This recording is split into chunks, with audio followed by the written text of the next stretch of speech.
بسم اللہ الرحمن الرحیم، اللہ کے نام سے جو رحمان اور رحیم ہے۔ وَإِذْ قُلْتُمْ يَا مُوسَىٰ لَن نَّصْبِرَ عَلَىٰ طَعَامٍ وَاحِدٍ فَادْعُ لَنَا رَبَّكَ يُخْرِجْ لَنَا مِمَّا تُنبِتُ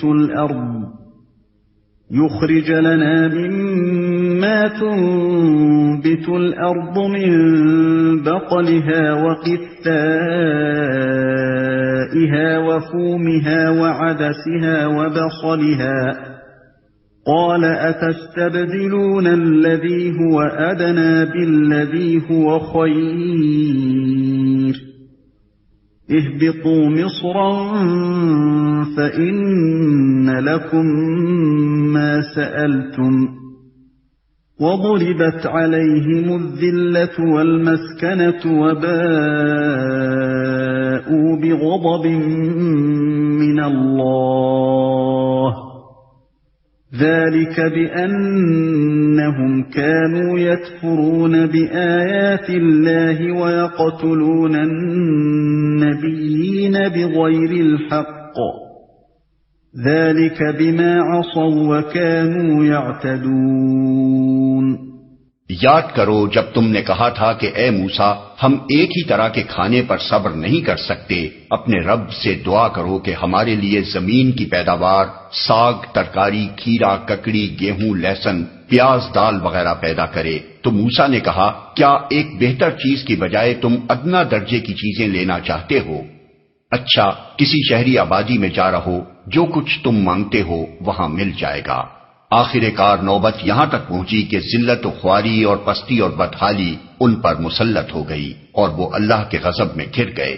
یہ نتیجہ تھا اس کا کہ وہ اللہ کی آیات سے کفر کرنے لگے اور پیغمبروں کو ناحق قتل کرنے لگے۔ یہ نتیجہ تھا ان کی نافرمانیوں کا اور اس بات کا کہ وہ حدود شرع سے نکل جاتے تھے۔ موسیٰ نے کہا، کیا ایک بہتر چیز کی بجائے تم ادنا درجے کی چیزیں لینا چاہتے ہو؟ یہ مطلب نہیں ہے کہ من و سلوہ چھوڑ کر جو بے مشقت مل رہا ہے وہ چیزیں مانگ رہے ہو جن کے لیے کھیتی باڑی کرنی پڑے گی، بلکہ مطلب یہ ہے کہ جس بڑے مقصد کے لیے یہ صحرا نوردی تم سے کرائی جا رہی ہے اس کے مقابلے میں کیا تم کو کام و دہن کی لذت اتنی مرغوب ہے کہ اس مقصد کو چھوڑنے کے لیے تیار ہو اور ان چیزوں سے محرومی کچھ مدت کے لیے بھی برداشت نہیں کر سکتے؟ وہ اللہ کی آیات سے کفر کرنے لگے۔ آیات سے کفر کرنے کی مختلف صورتیں ہیں۔ مثلا ایک یہ کہ خدا کی بھیجی ہوئی تعلیمات میں سے جو بات اپنے خیالات یا خواہشات کے خلاف پائی اس کو ماننے سے صاف انکار کر دیا۔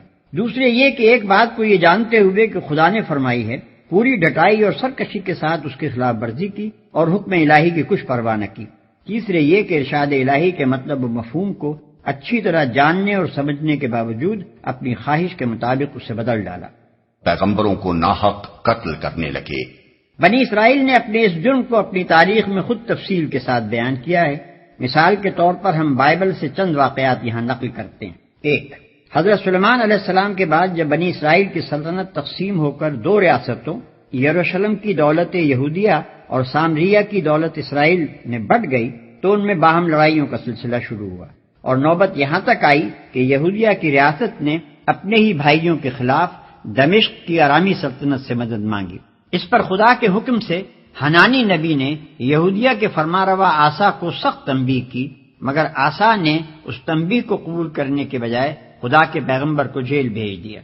2، حضرت ایلیا علیہ السلام نے جب بال کی پرستش کر یہودیوں کو ملامت کی اور اثر نو توحید کی دعوت کا سور پھونکنا شروع کیا تو سامریہ کا اسرائیلی بادشاہ اخی اب اپنی مشرک بیوی کی خاطر ہاتھ دھو کر ان کی جان کے پیچھے پڑ گیا، حتیٰ کہ انہیں جزیرہ نمائے سینا کے پہاڑوں میں پناہ لینی پڑی۔ اس موقع پر جو دعا حضرت الیاس نے مانگی ہے اس کے الفاظ یہ ہیں، بنی اسرائیل نے تیرے عہد کو ترک کیا، تیرے نبیوں کو تلوار سے قتل کیا اور ایک میں ہی اکیلا بچا ہوں، سو وہ میری جان لینے کے در پہ ہیں۔ 1 سلاطین باب 19 آیت 1-10۔ 3، ایک اور نبی حضرت میکایا کو اسی اخی اب نے حق گوئی کے جرم میں جیل بھیجا اور حکم دیا کہ اس شخص کو مصیبت کی روٹی کھلانا اور مصیبت کا پانی پلانا۔ سلاطین باب 22 آیت 26 اور 27۔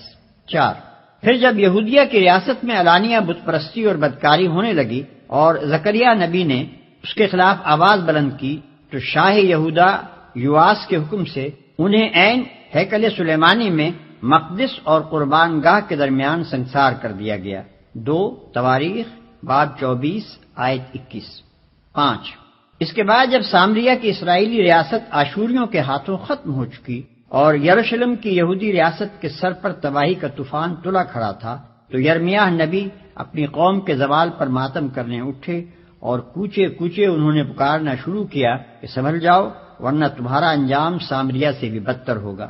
مگر قوم کی طرف سے جو جواب ملا وہ یہ تھا کہ ہر طرف سے ان پر لعنت اور پھٹکار کی بارش ہوئی، پیٹے گئے، قید کیے گئے، رسی سے باندھ کر کیچڑ بھرے حوض میں لٹکا دیے گئے تاکہ بھوک اور پیاس سے وہیں سوکھ سوکھ کر مر جائیں، اور ان پر الزام لگایا گیا کہ وہ قوم کے غدار ہیں، بیرونی دشمن سے ملے ہوئے ہیں۔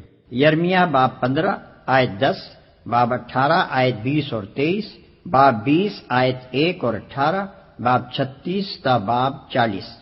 6 ایک اور نبی حضرت آموس کے متعلق لکھا ہے کہ جب انہوں نے سامریہ کی اسرائیلی ریاست کو اس کی گمراہیوں اور بدکاریوں پر ٹوکا اور ان حرکات کے برے انجام سے خبردار کیا تو انہیں نوٹس دیا گیا کہ ملک سے نکل جاؤ اور باہر جا کر نبوت کرو۔ آموس باب 7 آیت 10 اور 13۔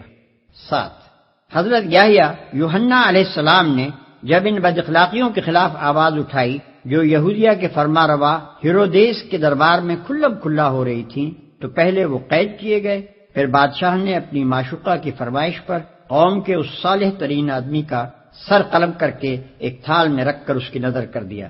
مرقس باب 6 آیت 17 اور 29۔